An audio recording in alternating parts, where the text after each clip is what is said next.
있어. 큰 밑에 만평이 있어. 그렇죠? 여기 이 순환도를 지도를 볼 때는 항상 위쪽이 북쪽입니다. 그렇죠? 이제 이쪽이 남쪽이고 이쪽이가 동쪽이고 이쪽 서쪽 그래요. 지도를 항상 지도도를 볼 때는 그렇게 봐야 된다고 우리가 도면을 볼 때는. 그러면 땅이 이렇게 만평이 있네. 순환도로에 딱 근처에 붙어 있어요. 그죠? 자동차 전용도로잖아요. 그죠? 근데 이게 북쪽에 붙어 있죠. 북쪽에 붙어 있죠. 북쪽에 붙어 있으면 새는 동에서부터 동남서로 지죠. 이렇게. 그쵸? 그죠? 그럼 여기다가 북쪽으로 지으면은 아파트를 지을 때 높게 지을 수가 있어요. 어떤 게 지으냐면 일조권 제한을 안 받아요. 건축할 때. 북쪽에 지었기 때문에, 붙어 있기 때문에. 여기 일조권 제한을 안 받기 때문에 아파트를 어떻게 돼요? 높게 지을 수 있는 거예요. 그죠? 그러면 이거는 일조권 제한을 높게 사선 제한, 일조권 사선 제한이 우리가 건물을 짓다 보면 이렇게 지으면 딱 효과가 높잖아요. 4층 이렇게 지을 수가 있잖아요. 근데 이렇게 지을 때 똑같은 땅인데 3층까지는 그대로 올라가고 4층부터 이렇게 올라간다는 거예요. 봐야지. 그쵸? 이렇게 땅. 4층은 이렇게 안 빼고 이쪽은 그냥 옥상으로 놔두고 그냥 이렇게 빼는 땅이 있죠? 그죠? 왜냐면 이쪽 앞에 땅에 일조권 제한을 받기 때문에. 여기 뒤에 있는 건물 있으면 일조권 제한을 받지. 앞에 있는 건물 있으면 일조권 제한을 받죠? 그래서 이쪽에는 건물을 못 짓게 됩니다. 그러니까 똑같은 땅에다가 건물을 지을 때 이 4층을 다 이렇게 각을 네모 빠듯하게 올릴 수 있는 땅하고 일조권 제한을 받아가지고 이렇게 사선으로 밖에 올 수 있는 사선 제한을 올려요. 건축법에. 그렇죠? 그래서 이 사선 제한 나중에 건축법 할 때 배울 거예요. 사선 제한은 요건 또 땅의 가치가 또 틀려지겠죠. 그 근처에 있어도 그죠? 그래서 항상 모든 것들은 이렇게 보셔야 돼요. 그래서 고속도로 간변도나 자동차도나 전파토지는 별로 좋지는 않아요. 아파트 빼고 할 게 없다. 그다지 크게 상권으로. 그리고 이제 이면도로라는 게 뭐냐면 골목도로라고 썼고 주택가도로, 마을도로, 농도라고 설명을 했죠. 그럼 주택가도로라고 해요.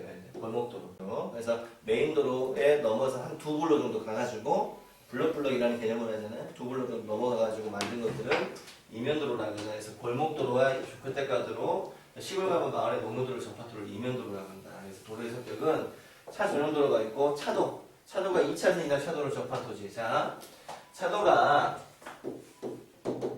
2차선이죠. 4차선이죠.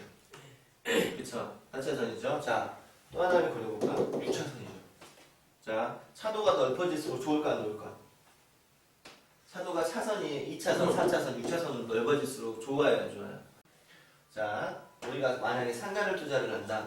건물을 진짜 살려고, 우리가 상가를 지을 목적으로 상가 건물을 지으려고 땅을 사려고 하는데 이 땅을 보니까 도로도 너무 좋단 말이에요. 2차선, 4차선에 붙어 있고, 그렇죠? 그러니까 근데 여기가 보면 땅이 이렇게 다 있겠죠. 이렇게 땅들이 있겠죠. 이게 2차선에 붙은 땅이면 기가 막힌 상권이 되는 거예요. 저 2차선이죠. 기가 막힌 상권. 이건 양쪽으로 상권이 분립이 되지 않아. 그죠? 4차선까지만 되더라도 4차선까지만 해도 상권이 이당 상권이 넘어갈 수가 있어요. 넘어갈 수 있는데 4차선 이상이 됐다. 그죠? 4차선 이상이 되면 굉장히 속도를 많이 낼 수 있는 도로가 돼버리죠. 차가 도로의 폭과 길이가 속도를 좌우하니까. 그래서 차가 넓어질수록, 도로의 폭이 넓어질수록 결국 뭐냐면 상권은 다 죽게 되어 있는 거예요. 상권은 분립이 일어나버려요. 양쪽 상권이 서로 유기관계가 있어야 상권이 살잖아요. 그죠? 근데 도로가 있음으로써 양쪽 또 2차선 도로에 상권이 있으면 서로 간에 유기관계가 만들어지고 4차선까지도 그나마 만들어질 수가 있는데 4차선 이상이 되버리면 이게 너무 폭이 길어진다는 거지. 못 넘어간다는 거죠. 상권이 분리가 돼요. 분리가 되기 때문에 결국은 뭐냐면 2차선이 가장 좋고 그다음 4차선까지도 가장 괜찮아요. 근데 중요한 건 뭐냐면 우리가 가장 중요한 건 도로도 중요하지만은 도로도면 2차선 이상 차도를 접한 토지가 가장 좋다고 내가 말씀드렸잖아요. 그죠? 그래서 4차선까지도 우리가 허용을 할 수가 있다라고 보시고. 그리고 이제 이면도로는 이제 결국 뭐냐면 이면도로도 주택가도로 마을도로인데 이면도로는 상권도로는 아니고 무슨 용이다? 주거용이다라고 보시면 돼요. 주거. 그쵸? 자, 그리고 도로의 성격 볼까요? 자, 도로의 성격은 똑같은 도로인데 전문상권도로가 있고 근린상권도로가 있고 주택가도로가 있고 기타 도로가 있죠. 그쵸? 자, 그러면 전문상권도로는 어떤 도로냐? 한마디로 명동, 강남역, 한마디로 또 이제 가로수길 같은데 압구정 로데오 그런 데 있죠? 가장 중요한 게 명동하고 강남역이잖아요. 서울에서 중심 상권이 그렇죠? 명동하고 강남역인데 이런 데에 붙어 있는 도로들이 있죠. 이건 차도나 몇 차선이냐 이면도로냐 이게 의미가 없어. 이 상권이라는 것을 만드는데 명동이나 반남역 같은 데 가보면 중심상권도로라 우리 강주 따지면 어딜까? 그래서 이 중심상업지역에 있는 도로들은 의미가 없어요. 거기에 이면도로냐, 2차선에 붙어있냐, 전면에 붙어있냐 의미가 없어. 왜 그럴까? 이건 차로 가는 게 아니라 거기는 걸어서 가는 거야. 사람들이 이렇게 상권이 이렇게 굴러져 있으면 이렇게 잘라져 있잖아, 상가들이. 그죠? 여기 다 도로들이 다 이게 골목골목 도로들이 다 있죠, 이렇게. 사람이 다니는 송행로가 차도는 큰 차도는 여기가 있고 이 차도에 붙느냐 안 붙는 의미가 없다. 여기 이 사건은. 왜 그러냐면 사람이 앉아 차에서 내려서 어떻게 돼요? 차도 안에서 쓴 게 아니라 돌아다니면서 내가 가고 싶은 데 가서 쓰죠. 돌아다니면서 10대, 20대 돌아다니면서 가서 쓰잖아. 이것들은 도로가 큰 의미가 없어. 그래서 여기 도로가 전문상권도로가 걸은 데에 붙어있는 단어를 전문상권도로라. 그런데 전문 중심상업지역이 아니라 근린상권이라고 있어요. 근린상권. 근린상권은 뭐라 그럴까?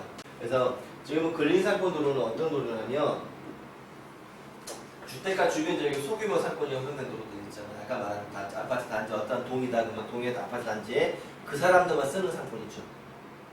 동네 상권 한마디로 말하면 아주 소규모 동네 상권. 가장 쉽게 우리가 이해할 수 있는 건 우리 아파트 동네에 우리가 아파트에 붙어있는 땅 말고 그 한가 말고 그리고 이 아파트 다니는 사람들이 거기 지역의 동네 아파트 사람들이 쓰는 상권을 근린상권이라고 해요. 근린상권은 다 죽어가죠. 그렇죠. 왜 그러냐면 모든 상권은 전문상권에 들어 몰리기 때문에. 그러니까 옛날에는 굉장히 좋은 상권, 옛날에 상권이 어떻게 만들어졌었냐면 광주다 그러면은 아파트 단지들이 막 이렇게 있죠. 그렇죠? 상권이 다 여기마다 상권들이 다 살았어요. 거기에 다 상권들이 만들어져서 동네 근린상권들이 다 만들어서 옛날에는 거기서 소비를 하고 거기서 먹고 자고 다 했다고. 근데 지금은 어떻게 되냐면 시간이 시기가 2000년대 정도 1994년도부터 상권이 근린상권에서 어디로 중심화가 돼요. 중심화가 돼요. 중심화. 소득도 높아지고 자동차도 좋아지고 통행도 좋아지고 SOC도 좋아지면서 근린상권에서 돈을 쓰던 것이 중심화라고 하는 거냐면 이제는 물가도 상승하고 값도 많이 비싸고 월급은 안 오르다 보니까 날마다 돈을 소비하는 것이 아니라 자기 상권에서 날마다 돈을 옛날에는 뭐 날마다 여기서 소비를 했죠. 근데 지금은 돈을 모아서 월급을 모아서 한 달에 한 번 쓴단 말이에요. 그쵸? 소비 형태가 한 달에 한 번 크게 쓰죠. 짜게 안 쓴단 말이에요. 짜게 써서 돈도 없으니까 모아가지고 월급할 때 쓴다든가 그러잖아요. 그러면 예전에는 한 번 쓰는데 자기 동네에서 쓰겠어요? 아니 오나라 살라도 신세계 백화점 가서 살라고 그러고 한 번 쓸 때 좋은 거 살라는 거예요. 우리 사람이 특성 자체가 이제 그쵸? 그러면서 한 번에 가서 백화점 살라서 먹는 것도 좋은 레스토랑 가서 먹으려고 그러고 한 번에 회식을 하려고 해도 좋은 데서 사야죠. 돈 모아서 좋은 거 먹으려고 그러고 그러잖아요. 그러면서 그런 모든 것들은 다 중심화가 되기 시작해요. 중심화가 그러면서 근린상권이 죽기 시작하고 중심상권에 있는 상권들만 살기 시작하는 거예요. 그때부터 이제 상권이 대한민국에 있는 상권이 1994년부터 죽어가기 시작합니다. 벌써 이제 20몇 년이 됐죠. 이 20몇 년 전부터 대한민국 상권은 다 죽어가기 시작했던 거예요. 실제로 죽어가는지 죽어가고 있는지 몰랐죠. 사람들이. 그래서 대형 마트라든가 이런 것들이 좀 더 죽어가기 시작을 했고 이제 그러면서 이제는 또 인터넷이 이제 온라인이 접목이 되면서 더 죽어가기 시작했죠. 상권이. 그래서 한번 항상 중심상권에 있는 땅은 명동은 절대 죽지 않아요. 한마디로 명동은 100년대 상권이다. 그래서 중심상권에 있는 상권은 절대 그래서 전문 상권 도로냐가 제일 중요하죠. 근데 근린상권 도로도 아까 지금 봤지만 근린상권 도로에서 2차선을 끼게 되는 게 있죠.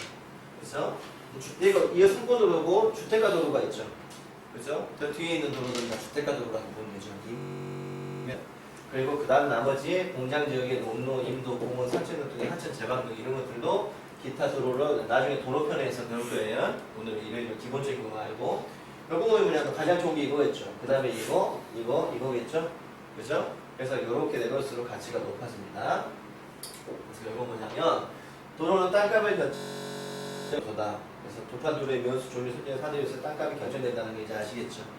도로가 왜 중요한지. 그리고 땅의 모양, 도로의 종류, 도로의 성격들을 알게 되면 우리가 그 땅의 가치를 좀 더 자세히 분석을 할 수가 있겠죠. 그래서 자, 그 다음에 볼까?